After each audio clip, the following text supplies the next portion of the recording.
was very fortunate to come across this in a second-hand shop.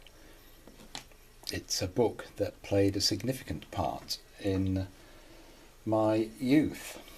It's a Ladybird Junior Science Book. It's called Magnets, Bulbs and Batteries. Let's have a look. We'll turn over and we'll see. When it was new, I'm not sure I've got the best of lighting on this. It was 2 and 6pence. And in fact, I've paid £6 for it, which might seem a lot, but it is in excellent condition. It didn't have a dust jacket with it, but some of them didn't apparently have dust jackets. So a Ladybird book, Magnets, Bulbs and Batteries. It's quite nostalgic in terms of just the style that you see represented here. The images, the pictures,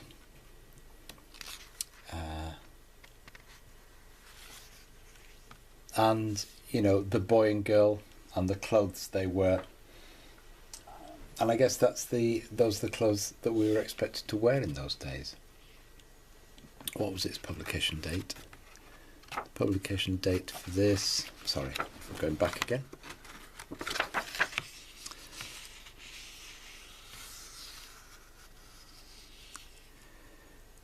Anyway, first published 1962, so I was probably about 13 or 14, so I was a teenager by the time I was looking at this. So I was probably maybe a little bit old for it, I would have thought. It looks like something for much younger people. So I'm not sure, I thought I was younger when I was looking at this. Anyway, I certainly can remember having got most of the experiments in this book. First of all, finding out about magnets, what materials are magnetic and non-magnetic. Then a game you could play with magnets, and here we have magnets being used to magically control the movement of floating corks made to look like ships through a tray, which is made like to look like water. And the idea is brought into here right from the start. You know, try to make the things float, and use plasticine and other things to do the modelling of this. So pretty simple and fun. And then this one. This is the first one, the first ever circuit that I made. So here is a model of a lighthouse, and it makes a suggestion as to how to make this dome that goes on top of the bulb in the bulb holder. I'm not quite sure whether I used lamp batteries or whether I used some other sort of battery. It doesn't matter. I had an appropriate battery. I had some appropriate bell wire, which I got from somewhere, and then was able to make a lighthouse, probably just with a parallel tube. I'm not sure if I made a conical one with card, I don't know. But I did use the thing they suggest, and I think they say a fish paste jar, washed and cleaned and placed upside down on top of the card model, and into which you put your... I'm trying to get it so that we don't get reflection of the light. Is that a better picture? Maybe it is. I'm going to get rid of some of the light. Seems to be coming out better. So there we are, simple thing there. Conducting electricity, which things so we've looked at which things are magnetic, now which things conduct electricity, i.e. which things are metallic. Tried with a pencil lead. I think one of the ideas in here or somewhere else, no, it's not quite in here, was that you could make a variable resistor from the lead of a pencil. I did split a pencil in order to get into it and get to the lead. There's a little picture there of using scissors to make contact so you can light a bulb on a battery, and I certainly found out that that worked, and that was a good way of checking whether a battery was good or a bulb was good, was by using scissors to make the contact. And then this idea of clothes pegs to make connectors to grip the wires and the bulbs in, so that you can get them to make contact. And then some simple devices here. There's something metallic. They're suggesting an open out paper clip, some drawing pins, and you just press on the paper clip to make a rudimentary switch. And for this one, you've got a nail and then your bulb, and this is to make a bulb holder out of a clothes peg. So you make a bulb holder out of a clothes peg, and then what they're doing is signalling to their friend at some distance, and was able to signal. At the same time, I also had got headphones, ex-army headphones and buzzers and things like this. So in fact, you know, although it said 62, pretty sure I came across an earlier version of this. Lights in series, lighting things up. I didn't have one, I had two maximum 3 bulb holders, couldn't do that. This was my first fail, the compass. It suggests here that there's a compass made with a magnetised needle. There's some wires stretched across it, and when you put the current through the wire, that in fact the needle will orient, and therefore you've made a meter, a current meter out of this floating needle. So I did try making compasses out of floating needles, and look, there's the father looking on.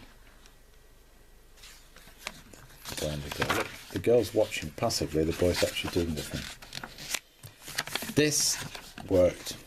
My family wondered why I was putting nails into the fire to get them red hot, to make soft iron to make the core of a magnet, and then wrapping wire around the nails and applying a current to magnetise the nail.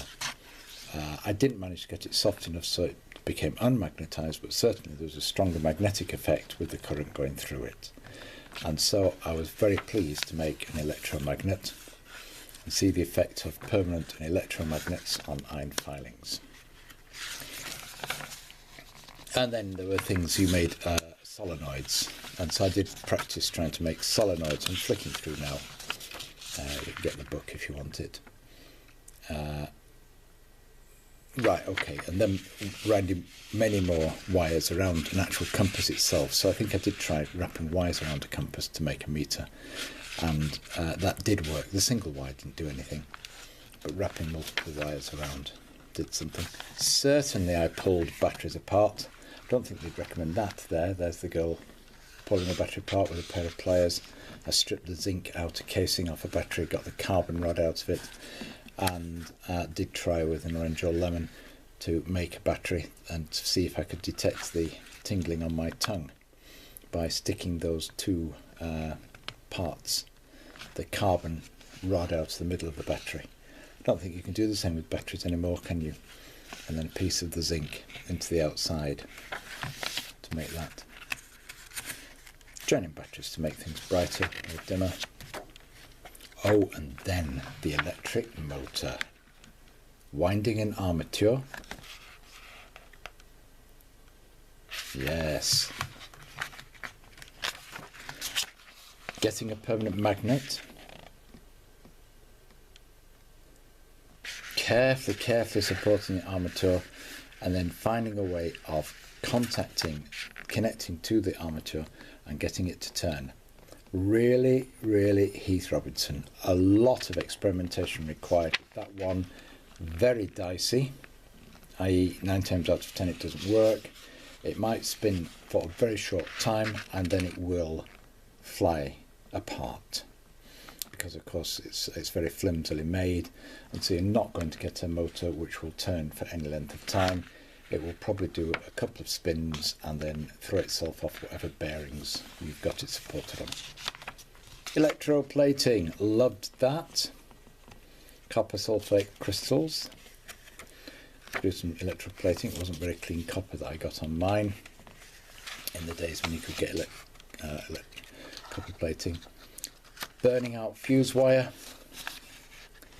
Yes, I loved burning out fuse wire, either by cracking a bulb and putting the bulb across the batteries and seeing what happened to the filament, or getting small filaments and getting them to get hot even lengths of tin foil. Not sure if this shows a tin foil, or electrode cutting the tin foil. Dynamo. I didn't get to take my bike dynamo apart. I did try spinning it to get some voltage out of it. Electric light. Well, I burnt filaments. And then this is just showing all the different uses of electricity in the home. There we are, a quick flick through that Ladybird book.